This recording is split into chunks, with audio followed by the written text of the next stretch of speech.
如果你路过新加坡滨海湾，可能会感受到一种冰与火之歌的强烈冲突。一边是 F1 赛车飞驰带来的肾上腺素狂飙，街道上人头攒动；另一边却是经济寒潮的暗流涌动。眼下，新加坡正在成为全球关注的焦点，不仅有热门的赛事，还有国际盛会 Token 2049，全球最顶级的加密资产大会。然而，这些热闹的画面背后，却隐藏着一个逐渐逼近的寒冬。企业巨头撤资，大规模裁员潮，商务关停的街景在悄悄蚕食着这座城市的繁荣。这不仅仅是个小问题，它传递的信息可能意味着我们正在经历一场经济结构性的巨大危机。究竟这场寒潮从何而来？新加坡政府和普通人能否找回失去的平衡？别走开，看完今天的视频，源头、原因、面对方法，我们都会一一为你解读。第一章 Arena Investors 的撤离，探究全球资本对新加坡的态度。一家全球顶级投资巨头为何突然抓起背包识别新加坡？ Arena Investors 这家美国投资公司总部设在纽约，他们在新加坡的办公室可以说曾是这片土地上国际资本的缩影。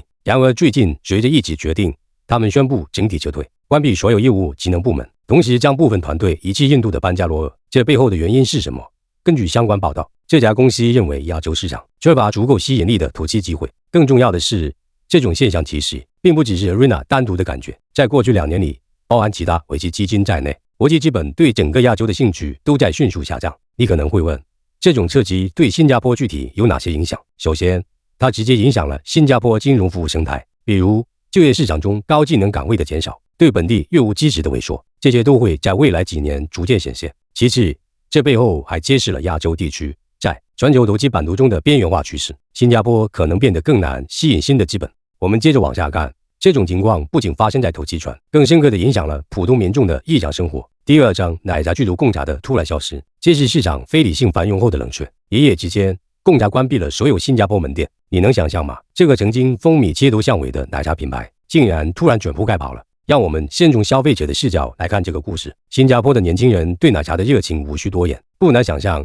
当贡茶突然在街头消失，会引发怎样的遗憾和困惑。镜头下，一些市民面对关门的门店，表露出不解甚至惋惜。但贡茶的决定背后，其实是一场市场竞争的无情淘汰赛。新加坡的饮品行业竞争极其激烈，每年都有新品牌入局，从本地创业到国际连锁都在抢占消费者的注意力。而近年来，随着居家消费需求上升，自制饮品的流行，传统奶茶品牌的市场份额开始被迅速压缩，利润空间越来越小，运营成本却居高不下，再大的品牌也难以支撑下去。更耐人寻味的是，贡茶其实并非完全退出，他们口中所谓的贡茶 2.0 计划，预示他们可能以新的形式或品牌重返市场。那么问题来了，这单纯是一个商业选择，还是整个新加坡商业环境的不健康缩影？你怎么看呢？第三章，埃克森美孚裁员，新加坡的能源巨头也难逃寒潮。我们往更大的行业领域看，石油巨头埃克森美孚或许是这场经济寒冬中最令人震惊的风向标之一。根据数据显示，埃克森美孚在新加坡发布了裁员公告，计划大幅缩减本地团队，目前预估裁员人数超过500人。要知道，埃克森美孚属于能源行业的泰山北斗，它的裁员行为体现了几个重要问题：一是运营成本的不断攀升，这让类似大型跨国企业在新加坡的业务变得越来越难；二是全球石油产业格局正在发生变化，新能源的崛起、国际地缘政治纠纷都在倒逼这些巨头们进行深度改革。以能源巨头为代表的大型企业正在为生存精简团队，这本身就是一个危险信号，它可能会传导至更多行业，比如制造业、物流运输服务业，带动更广泛的失业潮。而这种裁员的直接后果，新加坡政府能够得住吗？第四章，黄循仔的困境有破局承诺。黄循仔，新加坡总理的表态将成为我们分析这场寒潮的关键转折点。黄循仔曾在一次公开讲话中明确指出，新加坡政府的优先规则是夫人不服企业，企业可以选择离开，但国家绝不会丢下人民。有趣的是，新加坡并不准备通过基金补贴或税务减免来留住企业，而是更多的聚焦在如何帮助普通民众职业转型，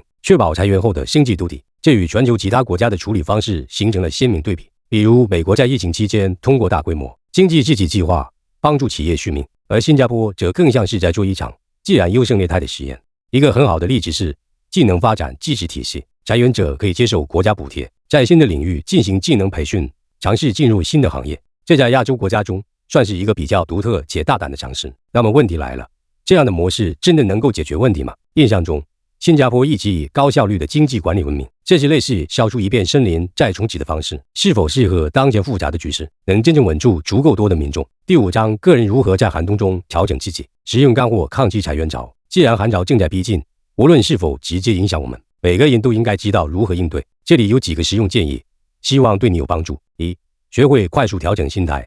裁员并非能力不足，而是经济环境变化导致的结构性问题。第一步是接受现实，采取理性行动。二、主动提升技能。新加坡政府推出的技能未来补贴计划，能够帮助裁员者以低成本提升新技能，比如数据分析、电商运营等热门领域，可以优先考虑。三、总结职场价值，在简历中重点突出你的实际贡献，比如提升效率的案例对营收的具体帮助，这会让你在新的领域中更具竞争力。四、借助企业辅导网络。行业协会、政府辅导团队都设立了专门应对裁员的服务，可免费获取求职帮助或再创业机会。经济寒冬不可怕，它是自然周期的一部分。每一个低谷后，往往孕育着崛起的机遇。今年我们看到新加坡经济正经历着从繁华到收缩的调整，企业撤资、地方裁员，商业压力骤增，但同时也展现了全新的可能性。对于新加坡来说，它的下一步很可能是产业结构的全面改革。如果你对今天的话题有自己的看法或者疑问，欢迎在评论区留言，让我们一起探讨这场寒潮的真正影响所在。